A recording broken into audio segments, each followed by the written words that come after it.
Hello everyone. Today we are here just to on a revision session of Unit 1 of International Business. Guys, first we start our international business subject. So everybody must know what is international business. Business क्या है? Business that means when you are buying and selling the goods and getting a profit, that is business. But the same thing if you are is doing beyond your national boundary. So that is known as international business. It means between the two nation. जब यही buying और selling दो nation के बीच में की जाती है तो वही क्या कहलाता है? इंटरनेशनल बिजनेस कहलाता है। अब यदि हम इंटरनेशनल बिजनेस की बात करें तो इंटरनेशनल बिजनेस क्या है? Basically international business defined as global trade of goods and services और investment. Goods and services means कि गुड्स भी हो सकते हैं, सर्विसेज भी हो सकती हैं। गुड्स में जैसे कि हमारे टेंजिबल गुड्स होगा जिसको हम देख सकते हैं, जिसको हम छू सकते हैं। सर्विसेज की बात यदि हम करते हैं तो which are in intangible.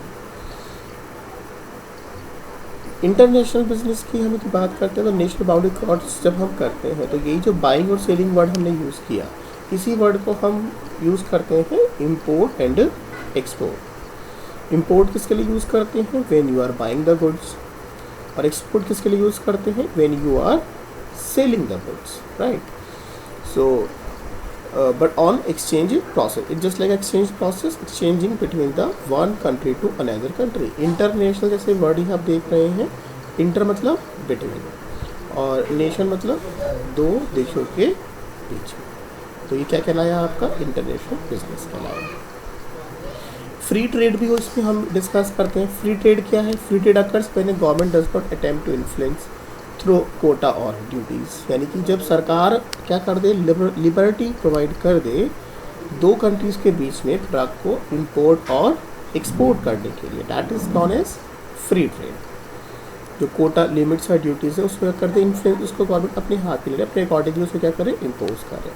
What it citizens can buy from another country और what they can produce and sell to another country.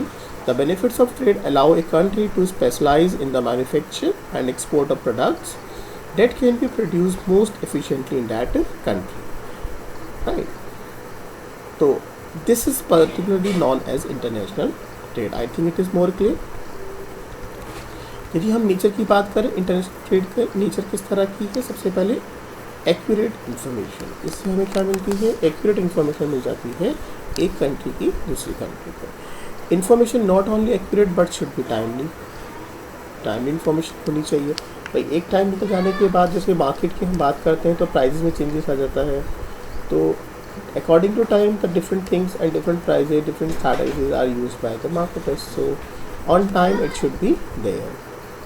Size of international business should be large and market segmentation based on geographical segmentation. Segmentation मतलब group है। हम geographical area के basis पे क्या करते हैं, segment करते हैं मार्केट को, डिफरेंट पार्ट्स में डिवाइड कर देते हैं कि ये मार्केट आपका ए है, ये बी है। डिपेंड करता है कि किस बेसिस पे आप अपनी मार्केट को सेगमेंट करते हैं। यहाँ पर हमारा सेगमेंटेशन का मोड क्या है? Geographical reason.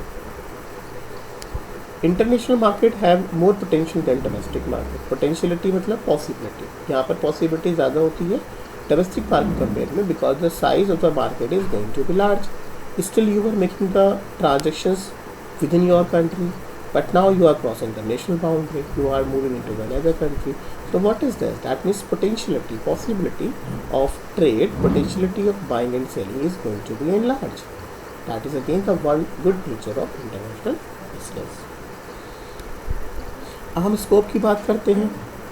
इसका स्कोप क्या है इंटरनेशनल मार्केट का? इस तरीके से हम इस तरह से यूज़ कर सकते हैं। कहाँ का? जैसे इंटरनेशनल मार्केटिंग के लिए यूज़ कर सकते हैं। एक देश से दूसरे की मार्केटिंग हमें करनी है प्रोडक्ट की, तो इंटरनेशनल बिजनेस का हम इस्तेमाल कर सकते हैं। International finance and investment, if somebody is having the surplus balance और in India already you have invested, so you want to know some other reasons, some other sources, so you can take the help of international business. Global HR, we need some employees for a firm, for an organization, but in a domestic, if suppose there is no such as employee who can facilitate to the organization, so in case of international business you can take the help of other countries for their reference, for their HR, for their employees.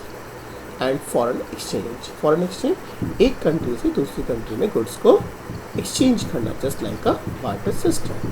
So today's topic, as we had gone through the revision session, this is a one important question of unit 1.